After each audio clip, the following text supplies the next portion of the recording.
22 तारखेला आज आमचं ठरलं आहे की येत्या 22 तारखेपासून या आंदोलनाला सुरुवात होईल आणि त्या आंदोलनाचं नाव असेल दी.बा. पाटील साहेब नवी मुंबई आंतरराष्ट्रीय विमानतळ नामांतरण आणि खाली असेल स्थानिक भूमिपुत्रांचा जन आक्रोश मोर्चा।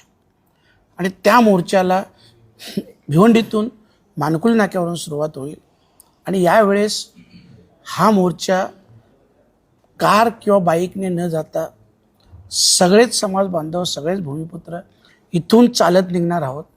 ते थेट विमानतळावर धडक देण्यासाठी जाणार आहोत आणि त्याच्यामुळं येत्या 22 तारखेचं आंदोलन हे फायनल झालेलं आहे आणि तेही थेट धडक 2 दिवसानंतर आम्ही विमानतळ गाठणार।